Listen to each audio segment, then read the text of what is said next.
making some significant progress on the proof theory side of ladle.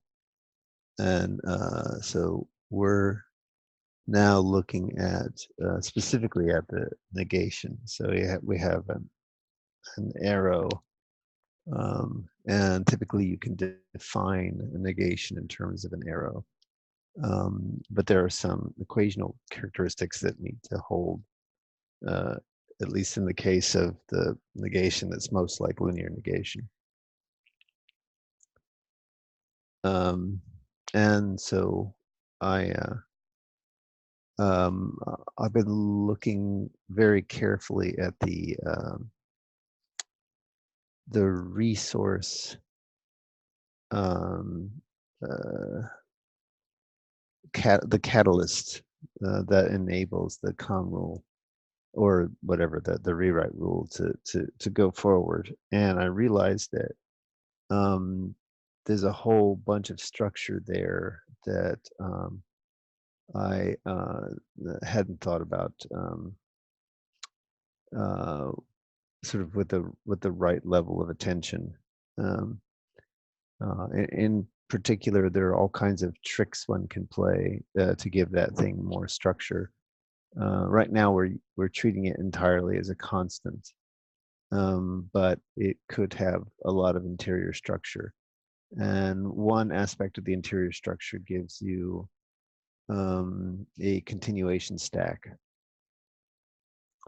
And then another aspect of the structure allows you to hide interaction that's in play from the types. And a third aspect allows you to, you can do a recursive thing. So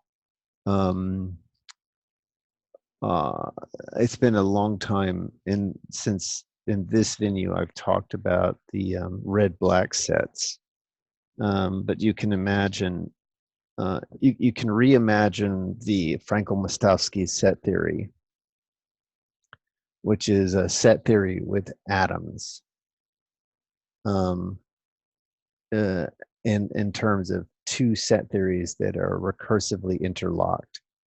And the way to think about this is you have a set theory that has black curly braces and a black element of relationship. And the black element of relationship cannot see into anything but black braces. So in particular, you can also define a red curly braces and a red element of relationship. And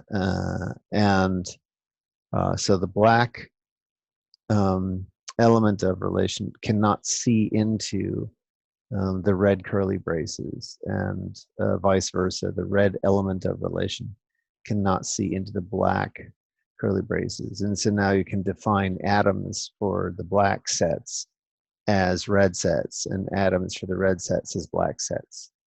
And so now you get this mutually recursive formulation of set theory.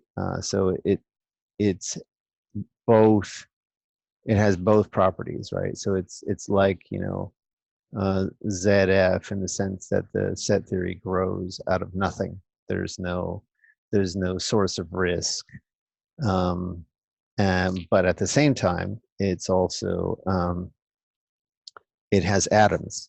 So you can give an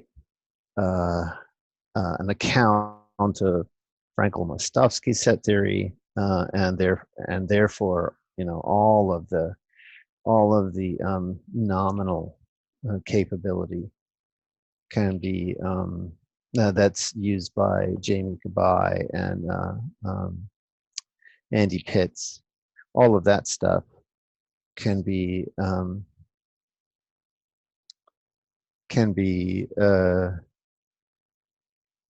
accounted for within this universe. So, but you don't have to take on what Greg Chaitin calls the risk of this infinite supply of atoms. So you kind of get the best of both worlds. So you can do the same trick that I figured out with the red black sets. You can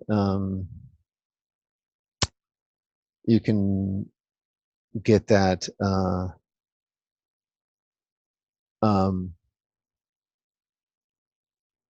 with the resource. So you can have two calculi in which the resource for one of the calculi is terms from the other calculi, and resources for the other calculi are terms of the first calculus. So you can do this kind of recursive thing where they're mutually interdefined, and that allows you to have as much dynamics as you want for the resource. So the resource thing doesn't have to be a constant, but it also, like, you could have a red row and a black row calculus, and the resource for the red row calculus is a black row term, and the resource for the black row calculus is a red row calculus term. So there are two copies of the row calculus that have been combined in this particular way, where you get this mutual recursion, right? So you get, and what this does is it allows you to have as much structure on the resource, the catalyst that's enabling the evolution as you want.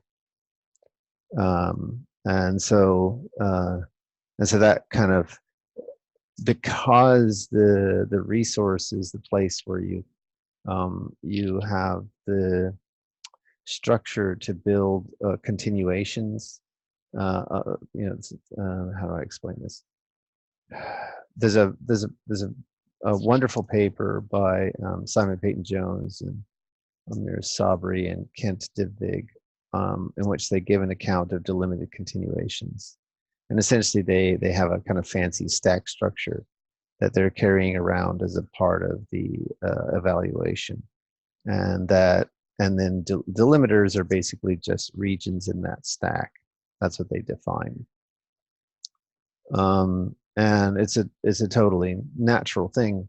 Now, it turns out that since resources are the means by which you evaluate terms, and you want to be able to keep some kind of stack-like structure for evaluation, which is very, very, very common, right? You'd like to have the catalyst have more structure than just simply be a constant, so you can manage or maintain, resumption like behavior, like continuations. And so having term structure there is the most natural way to do that. So but then you don't want to necessarily to have to go outside of the calculus that you're in. And so this recursive trick, this reflective trick, allows you to stay inside the calculus to give as much structure as you want. So again, it's just like this use of a kind of, just noticing that you can make more out of the thing that you've got than you thought you could. There's always enough structure in your present moment to do more than you think you can.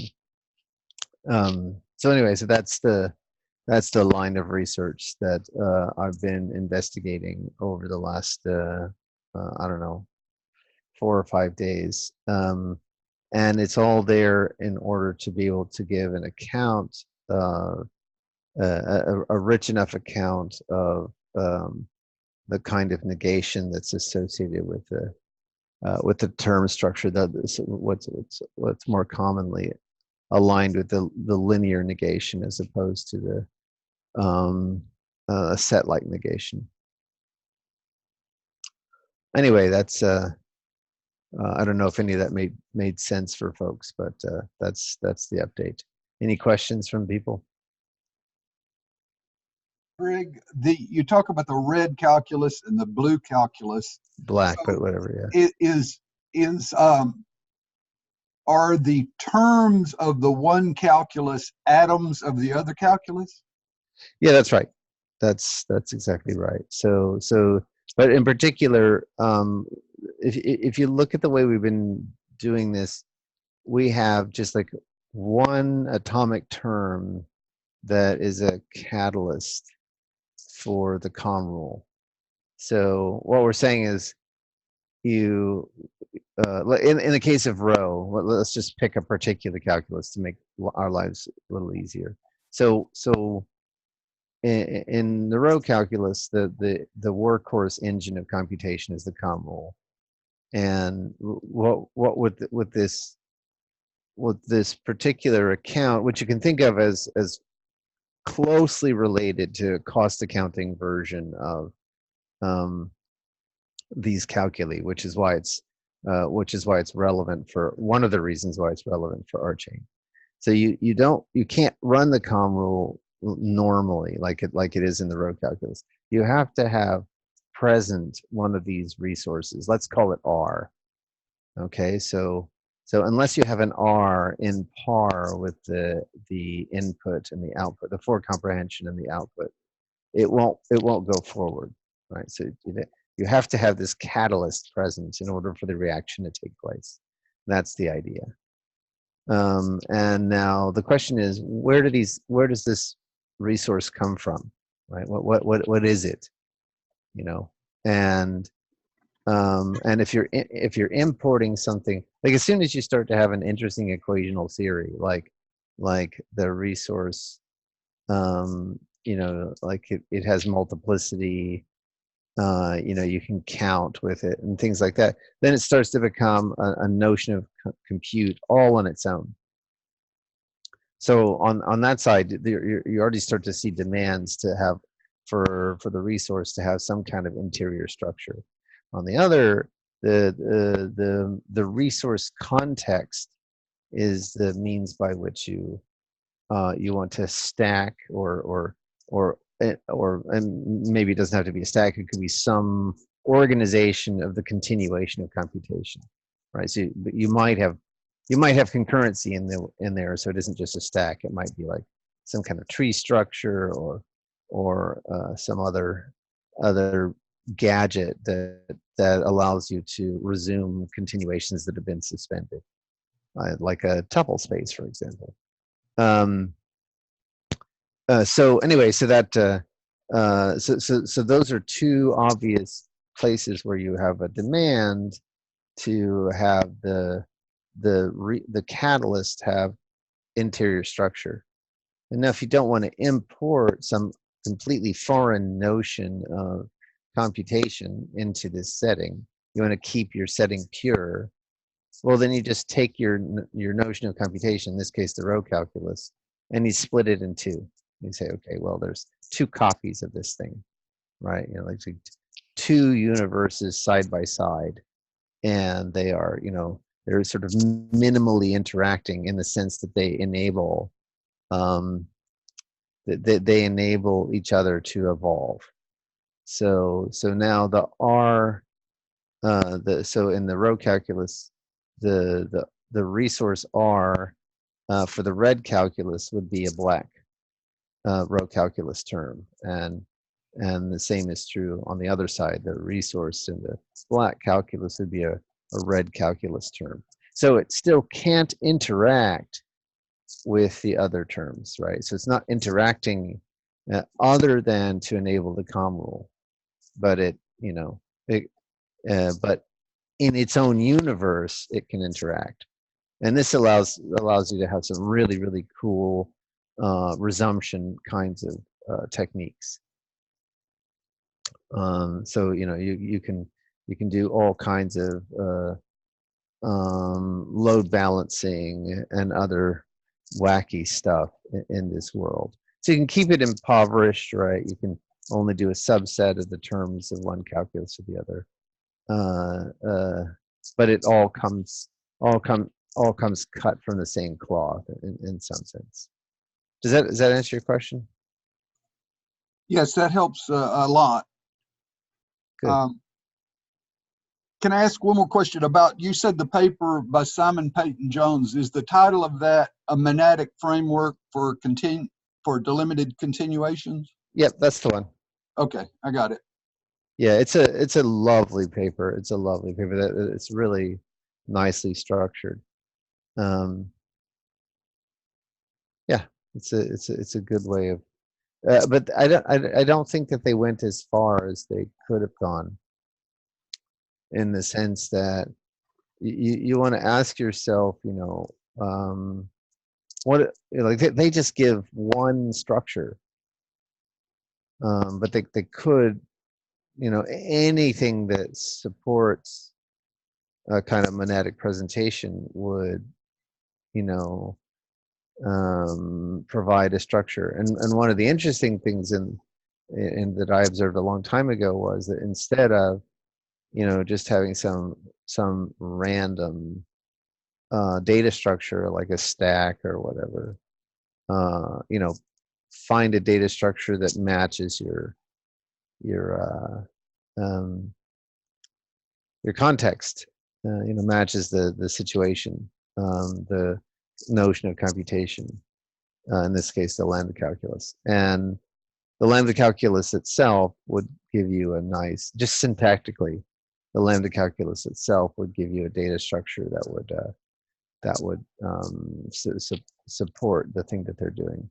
So again, you can use a kind of reflective trick, but the main thing is just to give an account of all the different kinds of structures that you could use to have a structuring technique on the resumption of computation, and what that would do, right? Like in terms of order of evaluation and other kinds. Basically, what it's doing is it's taking this spaghetti code go-to like stuff and turning it into something that's a little bit more structured. And the question is, which structuring disciplines would give you more, would give you which kinds of control regimes? It's basically, it's like, what's the relationship between control and data structure? That is, so you put a data structure in for resumption, what kind of control regimes does that give? So that's my critique of their paper. I think they could go quite a bit further with that question. Anyway. Okay, so we have a red and blue calculus. I'd never thought of this idea before, but should we stop there? Is a binary calculi as far as you should go? Can we do everything we need with two, and we would never consider adding a green calculus? You can. I actually consider this in the case of red-black sets, and basically I went as far as saying, that you can describe automata. You can describe different kinds of automata with the relationships amongst the interwoven sets, right?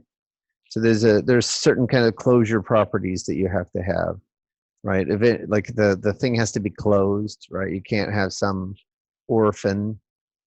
You can have leaves, but you can't have orphans, right? So you can have set theories that don't have atoms, so they can be leaves, but if they have atoms, they have to be connected into the graph in a particular way. So you can do the same thing with the calculi. It follows the exact same pattern. And however far you extend it, look, math is infinite, right? You can just create and invent all day long and never scratch the surface. But Okay. the reason I'm reaching for this extra structure is to account for particular phenomena, right? So in particular, I'm looking for two things. I'm looking to make sure that I have enough available to me to fully satisfy the equational constraints of linear negation, and that has utility because linear logic allows me to express some very important properties such as deadlock freedom, and the other and no double spin, for example. It's like if you have when the term is linear, then you never have any double spins. And on the other side, that core negation and the laws like excluded middle correspond to something that's really important, which is call CC. So negation is directly related to control structure, and this whole idea of delimited continuations and some kind of resumption data structure is directly related to that aspect of negation. And so I want to have enough structure to support some kind of resumption data structure that matches some kind of delimited control regime. And so that's the other thing that's driving me to want to have enough structure. So I want I'm trying to make sure that I have enough structure to support those phenomena, which I know to have high utility. That's that. So essentially, I'm reaching for stuff that has well-known utility, and I'm not just sort of going hog wild. Yeah, that's kind of what I was hoping. Yeah, exactly. All right. Well, that's the update for now on the Casper research side. Any other questions?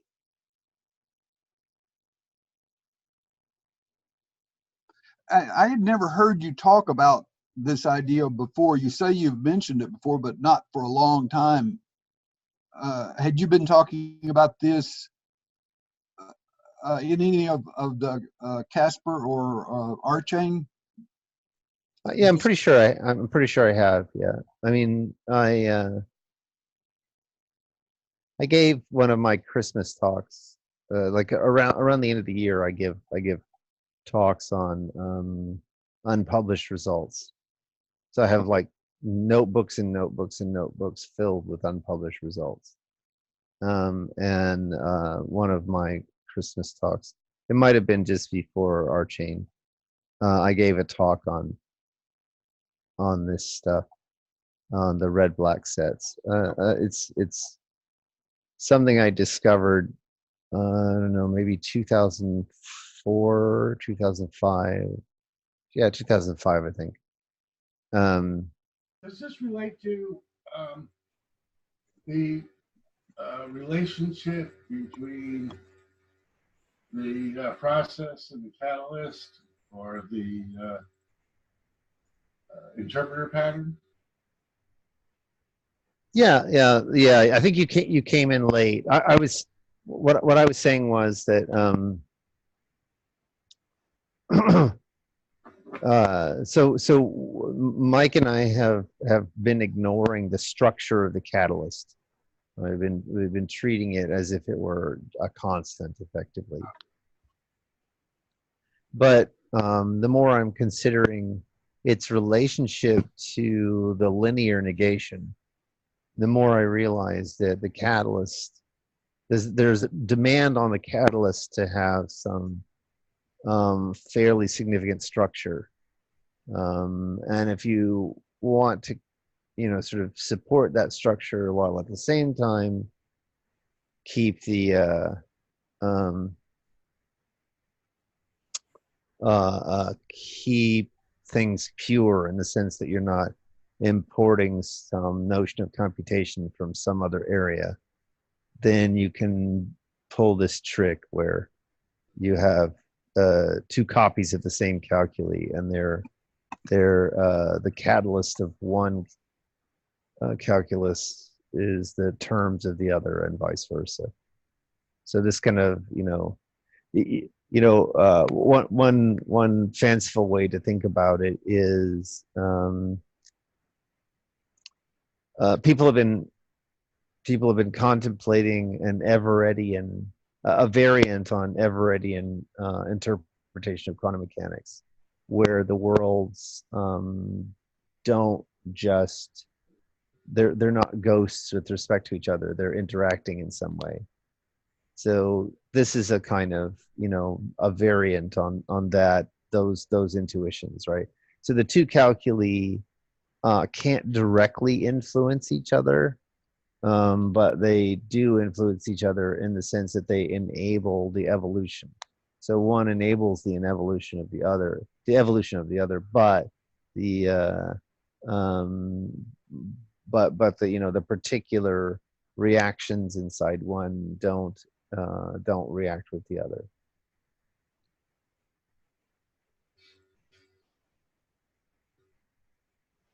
So in the row calculus already, or pi calculus, we have a listening, which is we're looking for a pattern on a channel, and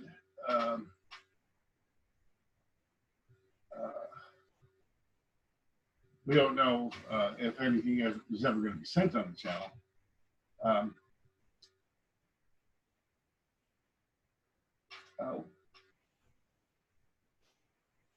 That sort of like assumes that a certain world is going to exist where what you're listening for is going to happen.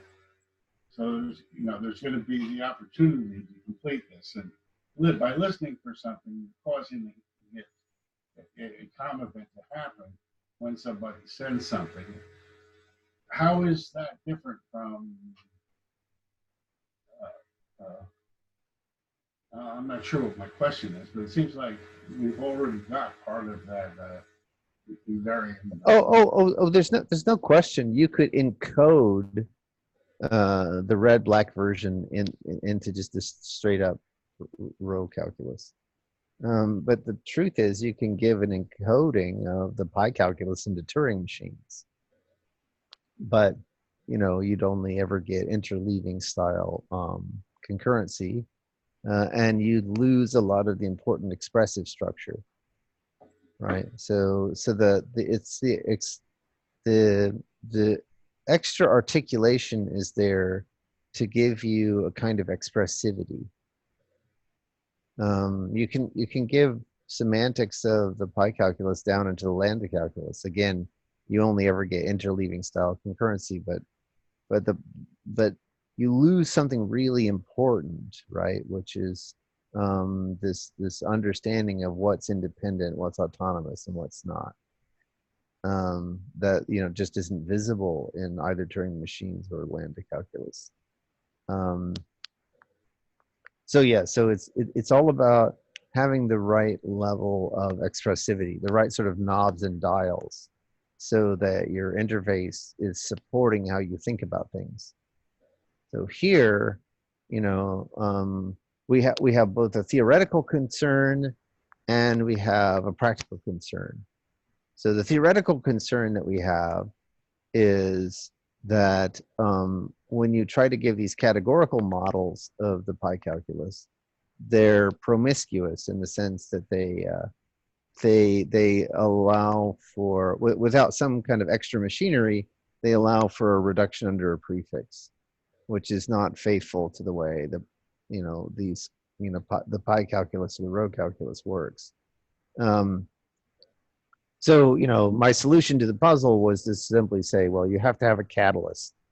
And then you keep the catalyst around as a part of your translation into the categorical model, right? So you during the translation process, you sprinkle in the catalyst in just the right places so that you only get reduction enabled in the places that would mirror the calculus, right? So that's the theoretical trick that Mike and I discovered. Now it was. And then, go ahead. I'm sorry. It's possible that that spatial logic could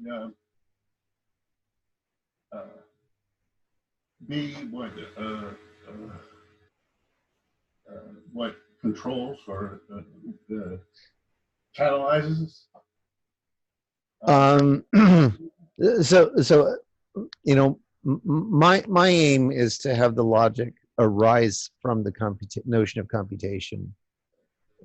So in that case, the catalysis is sort of already built in before but you could have the spatial, you could have the logic, whatever it is, give you properties about how catalysis is controlled. But it's a slightly different way of thinking about things than having the logic separated from the calculus and then having to have proofs about so like with Ladle, the point is that you get soundness and completeness for free because the logic is constructed from the notion of computation. And when you don't have soundness and completeness for free, well, I mean, we've seen this in industry, right? The original type construction for Scala was unsound, and this means that there's lots and lots of code out there which passes the type checker, but which doesn't do what the programmers think it does. Right? So that's something you'd really like to avoid. You don't want to have really complicated soundness or completeness proofs. You'd like to have them sort of be theorems for free in the technical sense of that phrase. Yes, my thinking is that well, certainly in many worlds we've got infinite possibilities, whatever, but that the catalyst sort of has to be have a God's eye view. Oh, but it doesn't. That's exactly the point. And that was the whole. That's one of the reasons for this red-black calculus construction. Okay. Right? Is it thinking that if you can confine the space that you're looking at here, that is relates somehow to a spatial view. Yeah. I mean, I hear what you're saying. So there are two there are two angles there, right? So there's the variant that I give where your catalyst, basically the space-time calculus, right? So that gives you that sort of thing. And then this can be viewed as a refinement of that idea. But the main point is oh, it's interesting.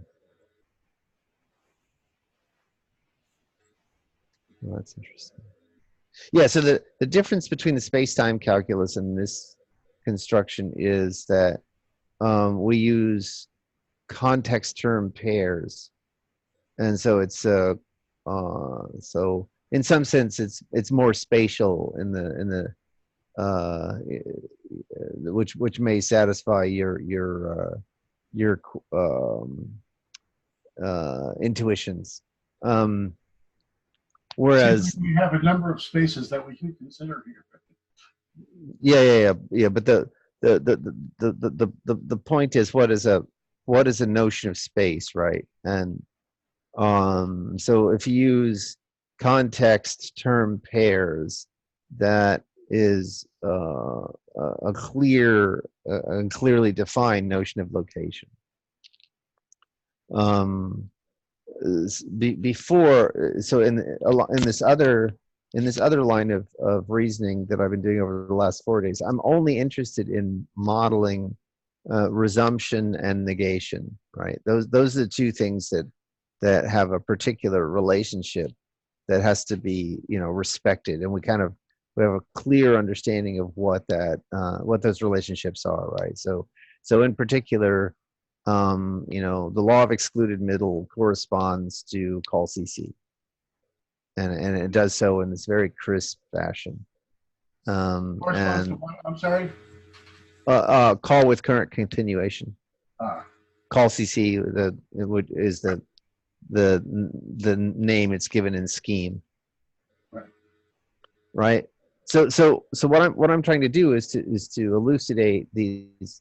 So we have this technical consideration, which is to be able to suspend computation, and then we also have this practical consideration, which is, hey, we'd like to prevent DOS attacks by suspending computation when, unless you've got a token, right? And so now, what I've done is to kind of give a bridge between the two worlds, right?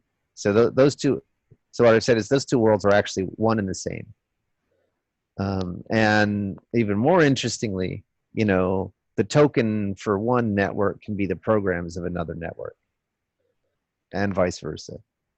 Right? So that's the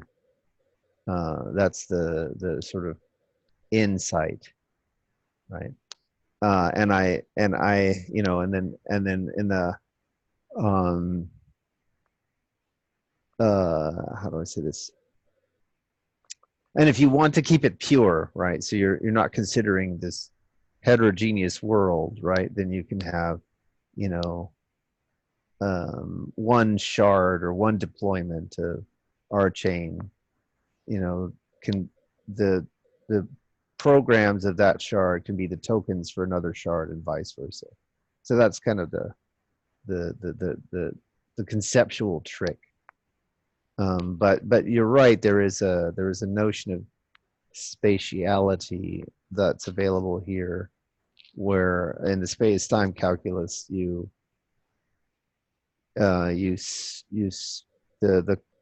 resource is holds a notion of location associated with it. So I'll think about that as well. It's a good point. So, considering, I guess the stuff we've been looking at in the consensus collab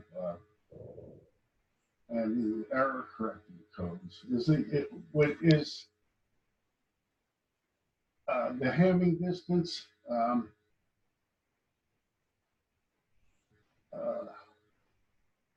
would seem to be relevant in terms of the spatial. Yeah, basically what that comes down to is, it's another way of thinking about the delimiters.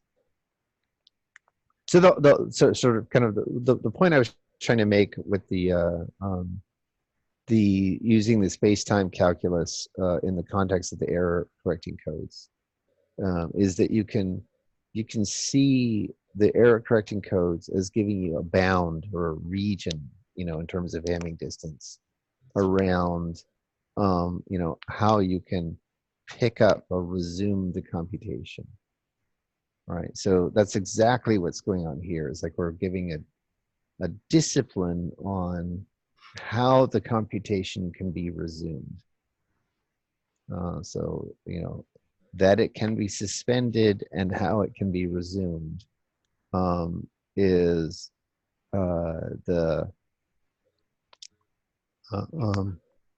essentially what we're doing is we're drawing this direct connection between the delimiters of delimited continuations and this bound on, you know, like um, on how much computation goes into you know, how do I say this? Like if you think about the error correcting codes, one intuitive way to talk about it is that it's you're kind of suspending the computation. You're not going to go forward until you've kind of checked out a certain aspect of the integrity of the computation. In this case, it's the integrity of the data. But all of that has to do with like putting a like stopping the computation, the mainline computation, running some kind of other process. In this case, it's a data integrity check, but it could be something else. And then resuming the computation after you've done. So that's the line I was trying to draw before in these with the space-time calculus and relating it to the error correcting codes, right? And the main point is that the error correcting codes can and should be, at least in this context, can and should be thought of as a discipline that you put on your resumption techniques, right? So that's why it's, you know, so the argument is you could do all kinds of crazy computation before you resume, but if you want a convergence property, then you know it has to be it has to be considerably confined or constrained, and the error correcting codes give you a crisp, clear, you know, like it's, you can't go outside of this box if you want the thing to converge. That's the intuition. It's easier to say in math, but that's the intuition. Yeah, I guess I'm thinking of the, you know, you sort of have a controller and an underlying system that are trying to get matched up. It's like there's a pattern recognition sort of going on in terms of catalytic behaviors. Or am I wrong? That's right. Yeah, so the you know, essentially what we're now letting the catalyst wiggle, right? But and the question is, what's the limit on its dynamics, right? How much can it wiggle? And you know, when it can wiggle too much, then you lose certain things about convergence. And when it's constrained or confined, then you get more convergence. But yeah, cool. I'm gonna jump off here and get ready for the dev stand up. But thanks very much for your questions. It was very helpful. Thanks, Yeah, Joe. thanks. There's a lot of interesting stuff going on. Yeah, tell me about it. Art is long, life is short, right? Yeah, some of the stuff in the blockchain art group is the effort is overlapping here. Oh, cool. That's really cool. All right, guys. Talk to you later. Ciao. Bye.